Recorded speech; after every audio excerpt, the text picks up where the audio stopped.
రోజుకి 5 గంటల పవర్ కట్టు, రోజుకి 5 గంటల పవర్ కట్టు, వారానికి 4 రోజుల పవర్ కట్టు. వెంటనే విద్యుత్ సర్ఛార్జీలను వెంటనే విద్యుత్ సర్ఛార్జీలను వెంటనే విద్యుత్ సర్ఛార్జీలను వెంటనే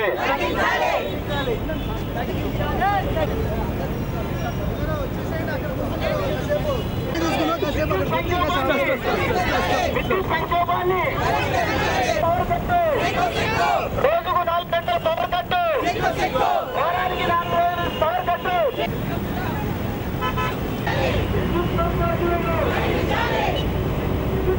వారానికి 4 రోజుల పవర్ కట్టు, వారానికి 4 రోజుల పవర్ కట్టు, రోజుకు 4 గంటల పవర్ కట్టు, రోజుకు 4 రోజుల పవర్ కట్టు, వారానికి 4 రోజుల పవర్ కట్టు. సర్ఛార్జీలను వెంటనే సర్ఛార్జీలను వెంటనే సర్ఛార్జీలను వెంటనే సర్ఛార్జీలను వెంటనే సర్ఛార్జీలను వెంటనే సర్ఛార్జీలను వెంటనే సర్ఛార్జీలను వెంటనే సర్ఛార్జీలను వెంటనే రోజుకి 5 గంటల పవర్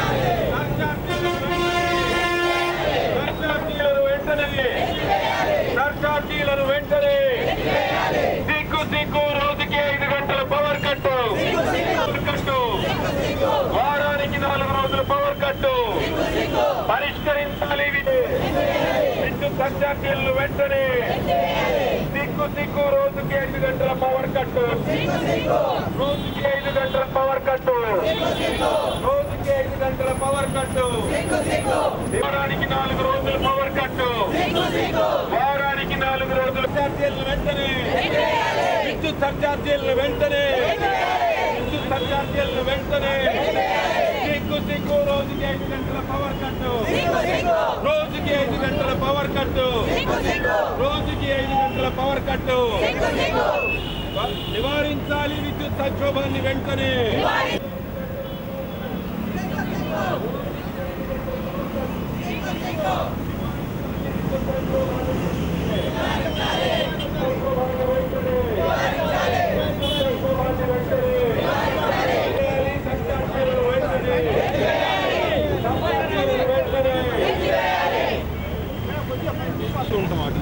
ఎవరిని పెద్ద అడ్డుకోము, అది ఎవరిని అడ్డుకోము.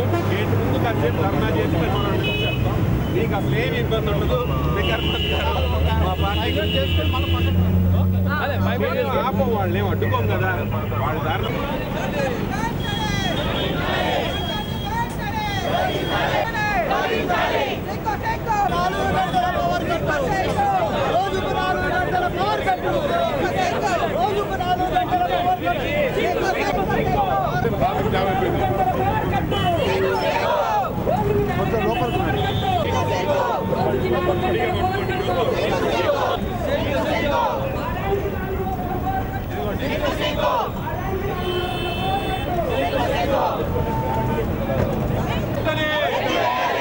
సర్ఛార్జీలను వెంటనే నివారించాలి విద్యుత్ సంక్షోభాన్ని వెంటనే విద్యుత్ సంక్షోభాన్ని వెంటనే విద్యుత్ సంక్షోభాన్ని వెంటనే.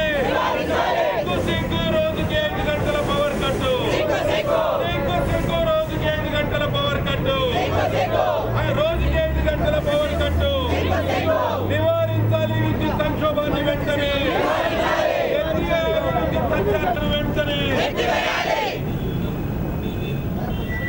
ఎత్తివేయాలి. విద్యుత్ సర్ఛార్జీలను వెంటనే సర్ఛార్జీలను వెంటనే విద్యుత్ సర్ఛార్జీలను వెంటనే విద్యుత్ సర్ఛార్జీలను వెంటనే విద్యుత్ సర్ఛార్జీలను వెంటనే విద్యుత్ సర్ఛార్జీలను వెంటనే సర్ఛార్జీలను వెంటనే విద్యుత్ సర్ఛార్జీలను వెంటనే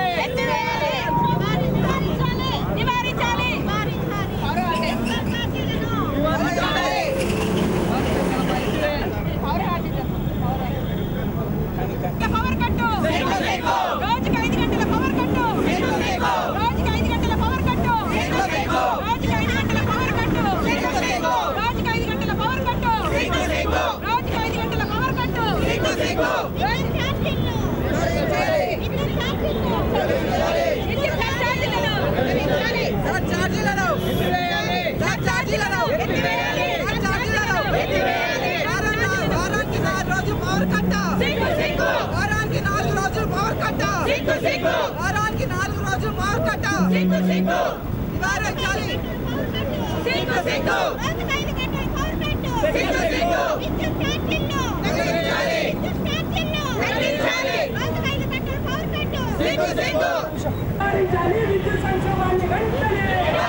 అందుకే లోక్సత్తా పార్టీ దానికి వ్యతిరేకంగా ఈరోజు సబ్ఛార్జీలు ఎత్తివేయాలని, కరెంటు అందరికీ అందుబాటులో ఉంచాలని ఈరోజు లోక్సత్తా పార్టీ డిమాండ్ చేస్తూ ఈరోజు అధికారులు జరగడం కానీ వినపత్రాలు చేయడం కానీ మాట్లాడారు. ప్రజాస్వామ్యబద్ధంగా వ్యవసాయ కార్యక్రమాన్ని తెలియజేస్తూ ఉన్నాము. కాబట్టి దీనికి ఈ యొక్క ప్రభుత్వం ఇప్పటికైనా స్పందించి రైతులకు కానీ సామాన్య ప్రజలకు కానీ కరెంటు అందుబాటులో ఉంచాలని లోక్సత్తా పార్టీ డిమాండ్ చేస్తా ఉంది.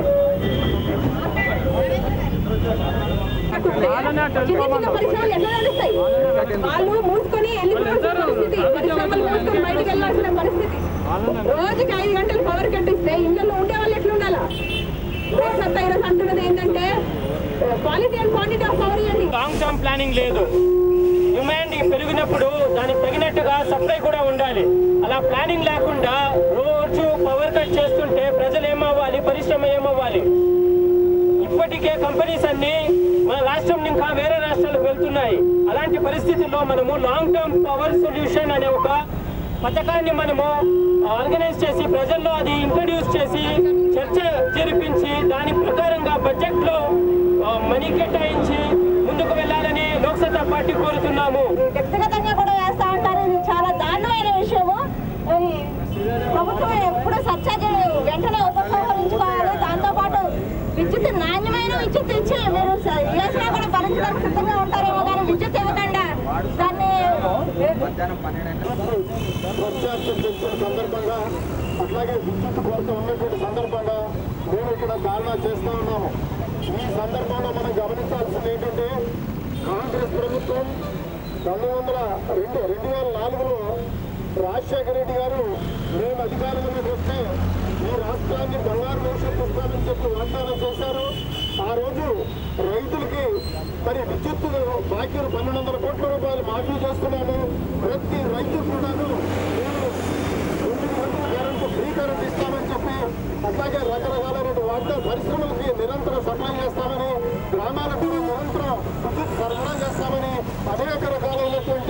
మరి వాగ్దానాలు చేశారు. మరి ఎప్పుడైతే వాగ్దానాలు చేశారో ఈ యొక్క వాగ్దానాలు నిలబెట్టుకోవడం కోసం కావాల్సిన ప్రణాళికలు కానీ ఆలోచన కానీ లేకుండా పోవటం వల్లనే ఈరోజు వచ్చినటువంటి విద్యుత్ సంక్షోభం. ఈ 7 సంవత్సరాలు 8 సంవత్సరాల కాలంలో కొత్తగా ఎన్ని వందల మెగావాట్ల కరెంటు ఉత్పత్తి చేశారనేది ఇక్కడ ప్రశ్న. ఒక పక్క మరి బావులకి ఫ్రీ కరెంట్ ఇస్తున్నారు, మిగిలిన చోట మరి చిన్న చిన్న గృహాలకు కూడా ఫ్రీ కరెంట్ ఇస్తున్నారు. ఇచ్చిన తర్వాత దానికి సరిపోయేటట్టుగా ఇవాళ కావాల్సిన కరెంటు ఉత్పత్తి చేయడం కావాల్సినటువంటి ప్రణాళిక లేకపోవటం వలన ఇవాళ ఈ పరిస్థితి వచ్చింది. దీనికి కాంగ్రెస్ ప్రభుత్వం గత 7-8 సంవత్సరాలుగా సరైనటువంటి విద్యుత్ ప్రణాళిక లేకపోవటమే దీనికి మూల కారణం. ఇప్పటికీ కూడాను ఇవాళ ఉన్నటువంటి ప్రభుత్వానికి ఈ జరిగినటువంటి నష్టాన్ని ఏ రకంగా పోడ్చాలి, ఏ రకంగా విద్యుత్ ఉత్పత్తి పెంచాలనేటువంటి అవగాహన లోపంతో ఇవాళ కొట్టుకుంటా ఉన్నాము. ఇది చాలా తీవ్రమైనటువంటి అభ్యంతరకరమైన విషయం. ఇవాళకి కూడాను వర్షాలు కురవాలి, ఎవరో గ్యాస్ ఇవ్వాలి, ఎవరో సాయం చేయాలా, లేకపోతే పక్క రాష్ట్రాల నుంచి మాకు ఇవ్వాలని ఆలోచన చేస్తున్నారు. కానీ మనంతటా మనము విద్యుత్ ఉత్పత్తి చేసుకొని మన కాళ్ళ మీద మనం నిలబడి పరిశ్రమలకి వ్యవసాయానికి మరి అందరికి కూడా కావాల్సినటువంటి విద్యుత్ ఇవ్వడానికి కోసం ప్రణాళిక లేదు. ఇవాళ కావాల్సింది ఏంటంటే సంక్షేమ పథకాలు కావాలి, అట్ ద సేమ్ టైం అభివృద్ధికి సంబంధించిన పథకాలు కావాలి. ఈ 2 పథకాలని సరైనటువంటి బ్యాలెన్స్ చేయకుండా చేస్తున్నటువంటి నిర్వాహకము ఇవాళ ఎంతసేపు ఓట్లు దండుకుందాము, గెలుద్దాము, అధికారంలో ఉందన్నటువంటి అధికారాకాంక్ష తప్ప ఇవాళ ప్రజలకు వస్తున్నటువంటి కష్టాలు ఇబ్బందుల్ని ఏమాత్రం గమనించట్లేదు. 2 ఎన్నికలు వచ్చినప్పుడు మళ్ళీ కొత్త కొత్త పథకాలు తాయిలాలు చెప్పి అధికారకాంక్ష తప్ప ఈ రాష్ట్రాన్ని పక్కనున్న గుజరాత్ రాష్ట్రానో, పక్కనున్న మహారాష్ట్రనో, పక్కనున్న చెన్నైనో ఆదర్శంగా తీసుకొని ఆ రకంగా అభివృద్ధి చేద్దామనేటువంటి ఆలోచన లేకపోవటం వల్ల దుస్థితి వచ్చిందనేది మా ఆలోచన. దీన్ని ఖండిస్తున్నాము. ఇప్పటికైనా సరే సంక్షేమ పథకాలతో పాటు అభివృద్ధి కార్యక్రమాలను బ్యాలెన్స్ చేస్తూ ఈ రోజున రాష్ట్రం తీవ్రమైనటువంటి విద్యుత్ సంక్షోభంలో చిక్కుకొని ఉన్నది. ఈ విద్యుత్ సంక్షోభంలో ఒక విద్యుత్ సంక్షోభంలో చిక్కుకొని ఉంది. ఈ విద్యుత్ సంక్షోభానికి పరిష్కార మార్గాలు చూపటానికి లోక్సత్తా పార్టీ అనేక రకాలైనటువంటి ప్రతిపాదనల్ని ప్రభుత్వం ముందు ఉంచింది. అయినా కూడా విద్యుత్ సంక్షోభాన్ని పరిష్కరించడానికి ఈ ప్రభుత్వాలు తగిన చర్యలు చేపట్టట్లేదు అనేటువంటిది మీరందరూ కూడా గుర్తించి ప్రభుత్వం మీద తీవ్రమైనటువంటి ఒత్తిడి తీసుకురావాల్సినటువంటి అవసరం ఉన్నదని గుర్తు చేయడానికి ఈ రోజున ఈ విద్యుత్ సౌధ ముందు లోక్సత్తా పార్టీ ధర్నా నిర్వహిస్తున్నది. అయితే విద్యుత్ రంగంలో నెలకొని ఉన్నటువంటి ఈ సంక్షోభం ఏమిటి, ఎన్ని రకాలుగా ఉన్నది? ప్రధానంగా విద్యుత్ రంగంలో 3 రకాలైనటువంటి సంక్షోభాలు ఉన్నాయి. ఒకటి, అసలు విద్యుత్ ఉత్పాదనని పెంచుకోలేకపోవటం. రాష్ట్ర అవసరాలకు సరిపోయినటువంటి విద్యుత్తుని ఉత్పత్తి చేసుకోలేనటువంటి దశలో రాష్ట్రం ఉన్నది. రాష్ట్ర ప్రజల అవసరాలు విద్యుత్ మీద ఆధారపడేటువంటి అవసరం చాలా విపరీతంగా పెరిగిపోతూ ఉన్నది. దానికి ఒక సమగ్రమైనటువంటి ప్రణాళిక కావలసినటువంటి అవసరం ఉన్నది. అలాగే ఇవాళ మన రాష్ట్రమే కాదు, ఏ రాష్ట్రానికైనా కూడా పారిశ్రామిక అభివృద్ధి అనేటువంటిది చాలా కీలకమైనటువంటి విషయం. ఈ రోజున మన రాష్ట్రం చిన్న పరిశ్రమలకే కాదు, ఏ పరిశ్రమకైనా సరే 4 రోజులు పవర్ సప్లై చేయకుండా ఆపివేస్తున్నటువంటి పరిస్థితి. అంటే వారానికి 4 రోజులు విద్యుత్ లేకుండా పరిశ్రమలు ఎలా నడుస్తాయని చెప్పేసి ఈ ప్రభుత్వం భావిస్తున్నదని చెప్పి మేము అడుగుతున్నాం. అలాగే గృహ అవసరాలకి రోజుకి 5 గంటలు పవర్ కట్ నడుస్తున్నది. అంటే విద్యుత్ ఉత్పత్తి తగ్గిపోయింది, పెరిగితే ఈ పవర్ కట్ ఎత్తేస్తాం, హైడల్ విద్యుత్ వస్తే ఈ విద్యుత్ పవర్ కట్ తగ్గిస్తామని చెప్తున్న మాట వాస్తవమే అయినప్పటికీ నిజానికి రాష్ట్ర అవసరాలకి తగినంతగా విద్యుత్ ఉత్పత్తి లేదు అనేటువంటి ప్రధానమైనటువంటి సమస్య. రెండవ సమస్య, ఈ ఉత్పత్తి అవుతున్నటువంటి విద్యుత్ ఏదైతే ఉన్నదో ఇది పంపిణీ చేసేటువంటి వ్యవస్థ, మన విద్యుత్ ఉత్పత్తి పంపిణీ వ్యవస్థ చాలా దారుణంగా ఉన్నది. దాదాపు 2006లోనే లోక్సత్తా పార్టీ ఒకే ఒక ఫీడర్ సెంటర్ని, ఒక సబ్స్టేషన్ని తీసుకొని అక్కడ విద్యుత్ పంపిణీ నష్టాలని ఎంత తక్కువ చేయొచ్చో రుజువు చేసి చూపించింది. వెస్ట్ గోదావరి జిల్లాలో కళ్ళేపల్లి గ్రామ సబ్స్టేషన్ని మేము నిర్వహించి 18% విద్యుత్ సరఫరా నష్టాలని అరికట్టాం. ఆ ఒక్కటి చాలు ఇవాళ విద్యుత్ రంగం ఎదుర్కొంటున్నటువంటి నష్టాల్లో సగం తగ్గిపోవటానికి. కాబట్టి విద్యుత్ రంగ పంపిణీ వ్యవస్థలో ఉన్నటువంటి నష్టాలను పూడ్చుకోవటానికి తగిన జాగ్రత్తలు తీసుకోవాల్సినటువంటి బాధ్యత ఈ ప్రభుత్వాని మీద ఉన్నది. ఈ రెండు బాధ్యతల్ని కూడా ప్రభుత్వాలు నిలువునా వదిలేసి, చిన్న ఉదాహరణ చాలండి, పరిశ్రమలకి ఇవాళ సౌర విద్యుత్తుతో పరిశ్రమను నడుపుకునేటువంటి పర్మిషన్లు కనుక ఇస్తే పరిశ్రమలకి సగం విద్యుత్తు ఆదా చేసుకోవచ్చు. ఇవాళ సౌర విద్యుత్తు చాలా చౌకగా కూడా లభ్యమవుతున్నది. ఇంతకు ముందులా కంటే సగం ధరకే క్యాప్టివ్ విద్యుత్ పవర్ ప్లాంట్లు పెట్టుకోవడానికి అవకాశాలు ఉన్నాయి. కాబట్టి ఆ విషయంలో తగిన శ్రద్ధ తీసుకొని విద్యుత్తు ఉత్పాదకతను పెంచవలసినటువంటి అవసరం ప్రభుత్వానికి ఉందని చెప్పి మేము తెలియజేస్తున్నాం. అంతేకాదు పంపిణీ వ్యవస్థలో నష్టాలని నిర్వహించడానికి కూడా ప్రభుత్వేతర ఏజెన్సీలని నియమించి విద్యుత్ నష్టాలని అరికట్టడం ద్వారా కూడా ఈ నష్టాలని పూడ్చుకోవచ్చును. కానీ ప్రభుత్వం చేస్తున్నది ఒకటే ఒక్క విషయం, అదేంటంటే విద్యుత్ సర్ఛార్జీ పేరుతోటి ప్రజలందరి మీద విపరీతమైనటువంటి ఈ బిల్లుల భారాన్ని మోపటం.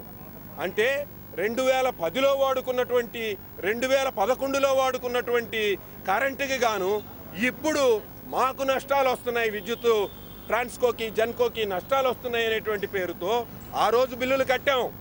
మేము వాడుకున్న కరెంటుకి అంతటికీ బిల్లులు కట్టాము ఆ రోజున.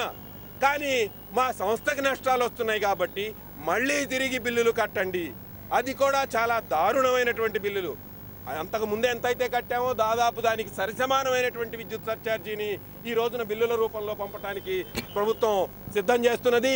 ఈ రకమైనటువంటి దుర్మార్గమైనటువంటి విషయాల్ని లోక్సత్తా పార్టీ ఖండిస్తున్నది. దీనికి పరిష్కార మార్గం పంపిణీని సరిచేసుకోవటం, ఉత్పాదకతను పెంచుకోవటం అనేటువంటిది. దానికి కావాల్సినటువంటి సశాస్త్రీయమైనటువంటి సలహాలని కూడా ప్రభుత్వానికి అందజేస్తున్నాం. కాబట్టి వెంటనే ప్రభుత్వం పూనుకొని ఈ విద్యుత్ రంగ సంక్షోభాన్ని పరిష్కరించకపోతే ప్రజల్ని ఆందోళనలకి సిద్ధం చేసి ప్రజా ఆగ్రహం ద్వారా మాత్రమే ఈ ప్రభుత్వానికి తగిన బుద్ధి చెబుతామని చెప్పేసి లోక్సత్తా పార్టీ తెలియజేస్తున్నది.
ఇప్పుడు మనం చాట్ చేయడం అనేది ఒక రకంగా మీరు ఒక కన్సూమర్ అయితే కూడా మీరు ఫీల్ చేస్తారు.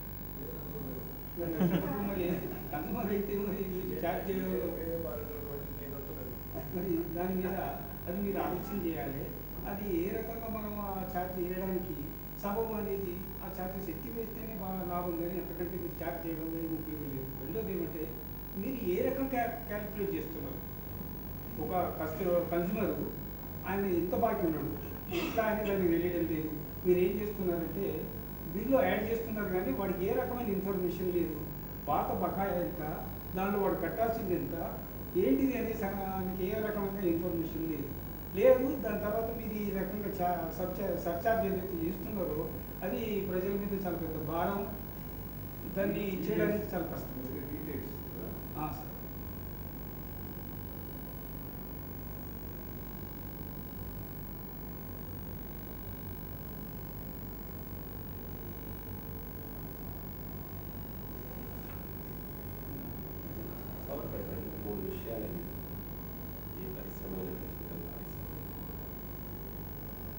నష్టాలు అనేటువంటి పరిస్థితి తప్పదు, ఏదో పరిస్థితి అక్కడ నష్టాలు కూర్చుకునే పద్ధతి ఏమిటి అనేటువంటి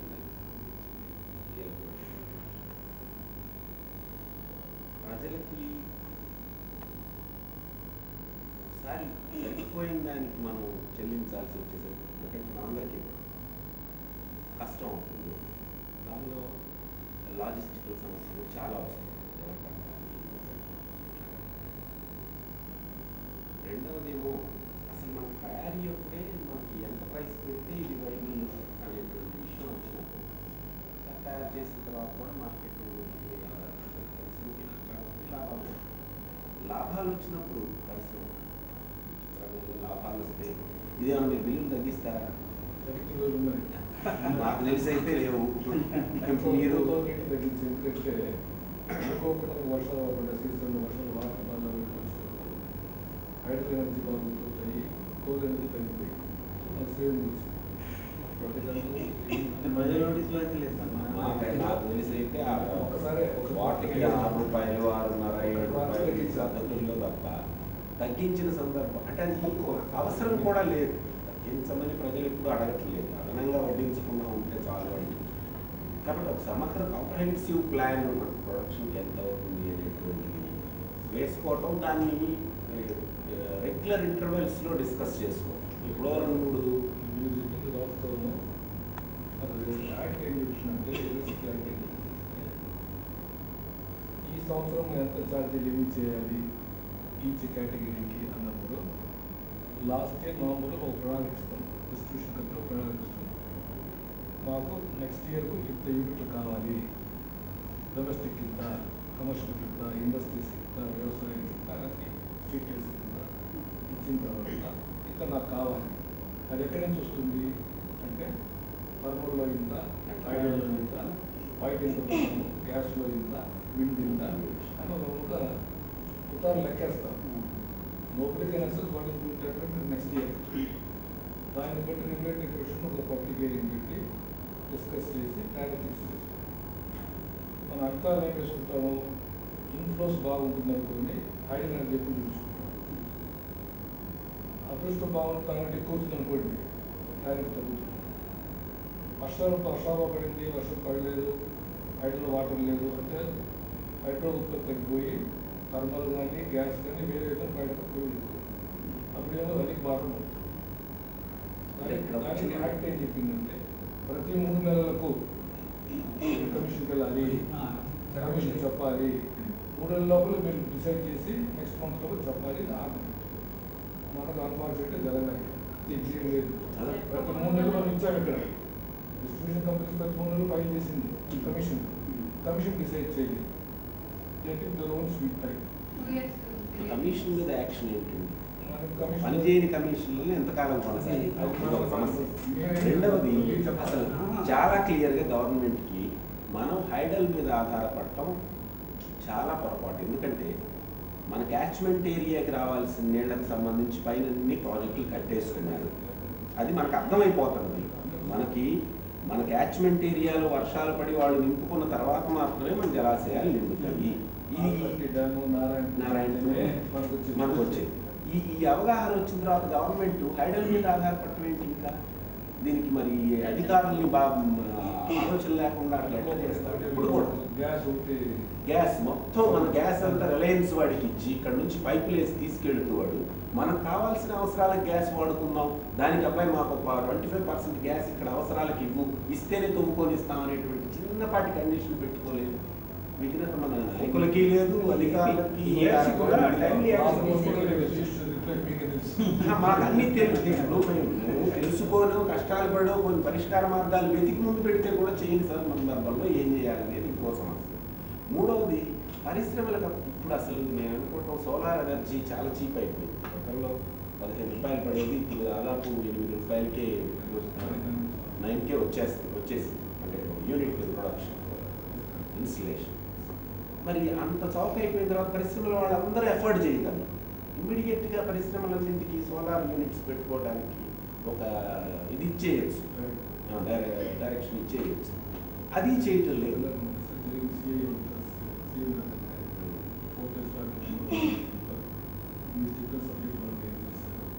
రూఫ్ సోలార్ ప్యానల్స్ పెట్టండి, సోలార్ ప్లాంట్స్ పెట్టండి. హౌస్ హోల్డ్ కన్సంప్షన్ కూడా ఎవరికి వాళ్ళకి ఇచ్చుకోవచ్చు. మీటరైజ్ చేయటమే సమస్య దాంట్లో. ఇన్సెంటివ్ ఇవ్వాలి. సబ్సిడీ ఇస్తాము కసానికి వాళ్ళు ఇచ్చారు, యూనిట్ రూపాయలు తగ్గించారు.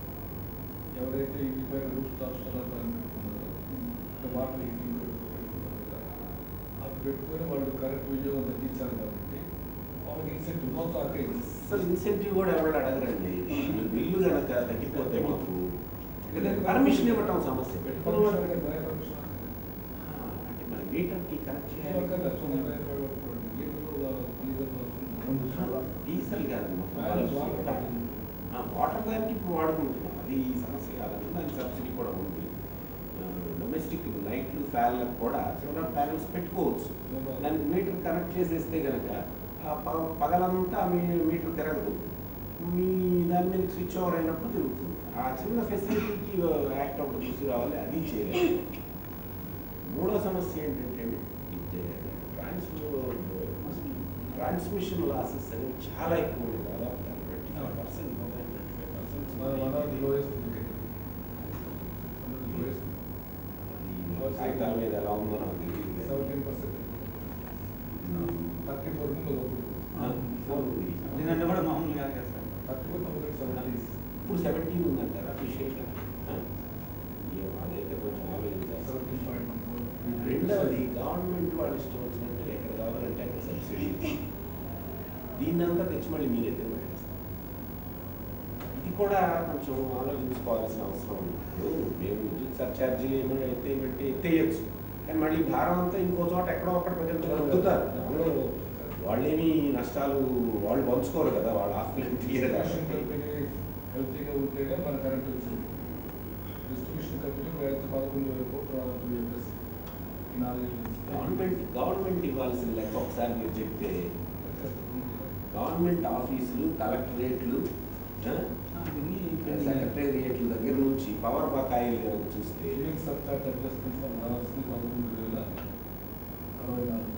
కనీసం దానిలో 4,000 కోట్లు గవర్నమెంట్ ఇన్స్టిట్యూషన్స్, బిగ్ ఇండస్ట్రీస్, ఒక ఫ్యూ హ్యాండ్ఫుల్ ఆఫ్ ఇండస్ట్రీ లిస్ట్లో ఉంటాయి.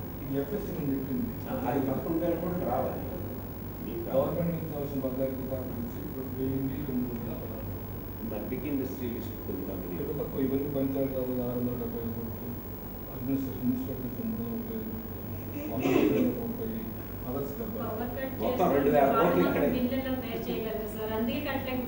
2,000 కోట్లేమో గవర్నమెంట్ దగ్గర నుంచే రావాలండి.